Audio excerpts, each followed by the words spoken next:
अब लोकसभा में कांग्रेस को 9 सीटें चाहिए, जबकि उनके जीतने की गारंटी 1 सीट की भी नहीं है। ऐसे में महागठबंधन अब क्या करेगा? हेलो और नमस्कार दोस्तों। भारतीय राजनीति और राजनीति में गठबंधन, ये कुछ ऐसी बातें हैं जो कि वर्तमान समय में भारतीय राजनीति का चरित्र बनी हुई है। इंडिया अलायंस बनने के बाद से भारतीय राजनीति लगातार परिवर्तित होते दिखाई दे रही है। हाल के दिनों में हुए 5 राज्यों के विधानसभा चुनाव और उन चुनावों के रिजल्ट ने इंडिया अलायंस की सारी स्ट्रेटजी को बदल के रख दिया है। कहां एक समय कांग्रेस इस इंडिया अलायंस को लीड कर रही थी, वहीं पर इस समय कांग्रेस से कोई बात करने को तैयार नहीं। हर पार्टी यह चाह रही है कि कांग्रेस इंडिया गठबंधन में झुके और उसके बाद हम सीट शेयरिंग की बात करें। इधर आपने देखा होगा कि इन 5 राज्यों के विधानसभा चुनाव के बाद इंडिया गठबंधन की एक मीटिंग हुई, लेकिन उस मीटिंग में कोई खास रिजल्ट हमें आता दिखाई नहीं दिया।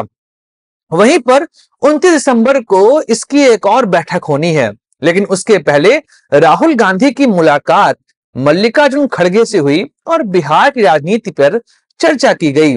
बिहार भारतीय राजनीति का हृदय, यहां की राजनीति को आज तक कोई समझ नहीं पाया। ऐसे में बिहार की राजनीति और यहां पर होने वाले गठबंधन में सीट शेयरिंग कैसे होगी, चर्चा करेंगे आज के वीडियो में। और कांग्रेस की मांग कितनी जायज है, इन सभी मुद्दों पर चर्चा करेंगे और देखेंगे कि 2013, 2015, 2019 और 2020 में किस तरीके से बिहार की राजनीति परिवर्तित होती गई है। तो फिर नमस्कार दोस्तों, मैं हूं सुधांशु और आप देख रहे हैं द स्वदेश।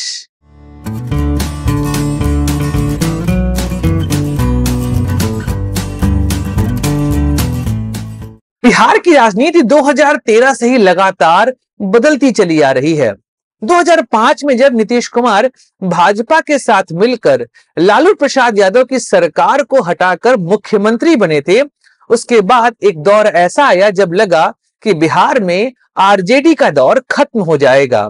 लेकिन 2013 में जब एनडीए का गठन हो रहा था और उस दौर में जब प्रधानमंत्री का चेहरा पता ना था कि भारत में प्रधानमंत्री पद के लिए एनडीए की तरफ से कौन उम्मीदवार होगा, ऐसे में भाजपा ने नरेंद्र मोदी के नाम की घोषणा करी और तब 2013 में नीतीश कुमार ने भाजपा से अपना दामन हटाते हुए एक महागठबंधन बनाया और आरजेडी के साथ नई सरकार बनाई। 2013 में एक दौर ऐसा आ चुका था कि राजनीति में आरजेडी गायब हो चुकी थी, लेकिन फिर आरजेडी को उभरने का मौका मिलता है।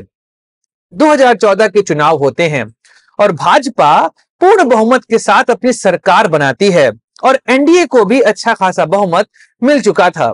नीतीश कुमार ने उस दौर में से अपनी नैतिक हार माना और इस्तीफा दे दिया और तब जीतन राम मांझी मुख्यमंत्री बनते हैं बिहार के।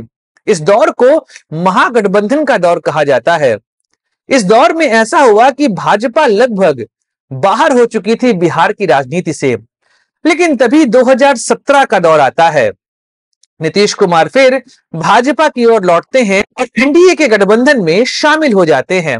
2019 का चुनाव और इस चुनाव में महागठबंधन और एनडीए का आमना सामना था। जहां पर महागठबंधन की हम बात करें तो इस पार्टी में उस दौर में वीआईपी, आरजेडी, हम और रालोसपा मुख्य रूप से थे। यहां तक कि कांग्रेस भी इसका मुख्य अंग थी। वहीं पर एनडीए की बात करें तो यहां पर बीजेपी, जेडीयू और एलजेपी, उस समय रामविलास पासवान एलजेपी को लीड कर रहे थे। 19 का रिजल्ट आता है और इस रिजल्ट में नतीजे अप्रत्याशित रहते हैं। जहां पर एनडीए को 39 सीट मिलती है 40 में से, जहां पर 17 बीजेपी, 16 जेडीयू और 6 सीटें मिलती हैं एलजेपी को। वहीं पर महागठबंधन की तरफ से केवल कांग्रेस ने खाता खोला और 1 सीट जीती। 2020 आते आते एनडीए में फिर दिक्कतें चालू हो चुकी थी। नीतीश कुमार अचानक से महागठबंधन में लौट कर आते हैं और तब 2020 के असेंबली इलेक्शन में बाजी पलट जाती है। अगर 2020 के असेंबली इलेक्शन को यहां पर हम देखें तो उस दौर में भारतीय जनता पार्टी ने 74 सीटें जीती थी। अगर उसे लोकसभा सीटों से कंपेयर किया जाए तो यह 18 निकलती हैं। जनरल यूनाइटेड ने 43 सीटें जीती थी, अगर उसे लोकसभा सीट में परिवर्तित किया जाए तो यह 10 सीट होता है।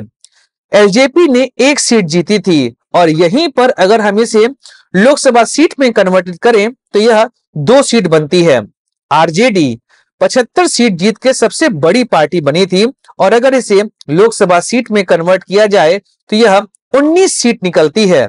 लेकिन आईएनसी की बात करें, उसे 19 सीटें मिली थी असेंबली इलेक्शन में और इसे अगर लोकसभा सीट में परिवर्तित किया जाए तो यह एक भी सीट नहीं बनता है। ऐसे में राहुल गांधी और मल्लिकार्जुन खड़गे ने एक बात कही कि एक आध सीट से अगर हम चुनाव लड़ेंगे तो कांग्रेस का कुछ भी नहीं होने वाला। ऐसे में कांग्रेस को इस चुनाव में बिहार के इलेक्शन में कम से कम 8 से 9 सीटें चाहिए। अब लोकसभा में कांग्रेस को 9 सीटें चाहिए जबकि उनके जीतने की गारंटी 1 सीट की भी नहीं है। ऐसे में महागठबंधन अब क्या करेगा? कारण यह है कि अगर इंडिया अलायंस को हम बिहार में देखें तो वह महागठबंधन कहलाता है। वर्तमान समय में इसमें 4 प्रमुख दल हैं। जहां पर लेफ्ट फ्रंट को हम एक साथ रखें क्योंकि सीपीआई एमएल एक महत्वपूर्ण पार्टी बन के उभरी है 2020 के विधानसभा चुनावों से। वहीं पर जेडीयू और आरजेडी प्रमुख दल हैं और आईएनसी इनकी बैसाखी पर ही आगे बढ़ रही है। ऐसे में महागठबंधन में 8 से 9 सीटों की मांग करना यह अपने आप में हास्यास्पद दिखाई दे रहा है। आरजेडी अपने सीटों के साथ बिल्कुल भी समझौता नहीं करेगी। वहीं पर जेडीयू, क्योंकि नीतीश कुमार को अपनी पार्टी को भी बचाना है, एक दौर में आरसीपी को उन्होंने जेडीयू का राष्ट्रीय अध्यक्ष बनाया था, लेकिन आरसीपी जिस तरीके से भाजपा की तरफ आकर्षित हुए उन्हें हटा दिया गया। दोबारा लल्लन सिंह को भी हटाने की बात चल रही है क्योंकि लल्लन सिंह आरजेडी की ओर ज्यादातर हमें टिल्ट दिखाई दे रहे हैं। ऐसे में नीतीश कुमार फिर से जेडीयू की कमान अपने हाथ में लेना चाहते हैं क्योंकि जेडीयू के ऊपर अस्तित्व का संकट भी है।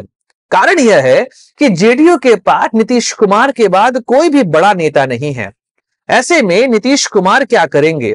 इधर कांग्रेस ने जिस तरीके से अपनी बात कर दी है, ऐसे में बिहार में गठबंधन की राजनीति किस करवट बैठेगी इसे कोई नहीं बता सकता।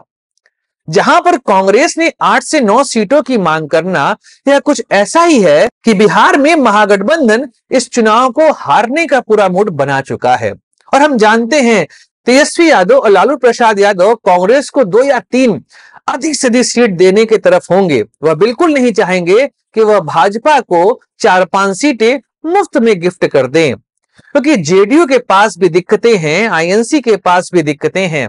ऐसे में इंडिया गठबंधन बिहार में सीट शेयरिंग कैसे करेगा, इसको लेकर आने वाला समय ही बताएगा। बिहार की राजनीति ही भारत की राजनीति को बताती है, उसके रास्ते को आगे लेके चलती है। ऐसे में बिहार की राजनीति किस तरफ जाएगी कहना मुश्किल है।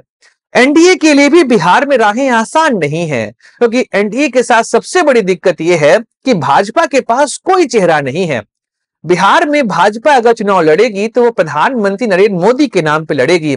लोकल लीडरशिप वहां पर किसी काम का नहीं। ऐसे में बिहार बीजेपी के लिए भी दिक्कत है, जेडीयू के लिए भी दिक्कत है, आईएनसी वहां पर गायब हो चुका है। ऐसे में वर्तमान समय में आरजेडी ही बिहार की सबसे बड़ी पार्टी है और सबसे मुख्य पार्टी है। 2024 के लोकसभा चुनाव में बिहार में आरजेडी सबसे अधिक सीटों पर चुनाव लड़ेगी और हो सकता है सबसे अधिक सीटें वह पाए। अगर वर्तमान परिस्थिति को देखा जाए तो 40 सीटों में से आरजेडी कम से कम 20 सीटों पर लड़ेगी और मुझे लगता है कि 20 सीटों पर ही उसे विजय मिलेगी। सेकंड नंबर पे बीजेपी आने वाली है जो 10 सीटों के आसपास जीत पाएगी। वहीं पर जेडीयू को 4 सीटों के आसपास मिलेगी। कांग्रेस के किशनगंज की सीट ही फिक्स है, बाकी जगह पर कांग्रेस गायब रहेगी। 2 से 3 जगह पे सीपीआई एमएल हमें देखने को मिल जाएगा। लेकिन बाकी कुछ चीजें यहाँ पर आने वाले समय में हम देखेंगे कि बिहार की राजनीति किस तरफ करवट लेने वाली है, क्योंकि जातिगत जनगणना और राहुल गांधी ने भी जिस तरीके से जातिगत जनगणना को उठाया, बिहार की राजनीति को काफी बदल दिया है। और तेजस्वी यादव ने जिस तरीके से वैकेंसी निकाली है, युवाओं के बीच में उनका क्रेज काफी अधिक देखा जा रहा है। ऐसे में आईएनसी और इसकी डिमांड आने वाले समय में बिहार की राजनीति को बदल कर रख देगी। आने वाले वीडियो में हम लोकसभा चुनाव पे और चर्चा करेंगे और फिर देखेंगे कि इन चुनाव में जीत किसकी होने वाली है। तो याद दीजिए अपने दोस्त सुधांशु को, तब लाइक करिए, शेयर करिए, सब्सक्राइब करिए इस चैनल को। जय हिंद, वंदे मातरम, भारत माता की जय।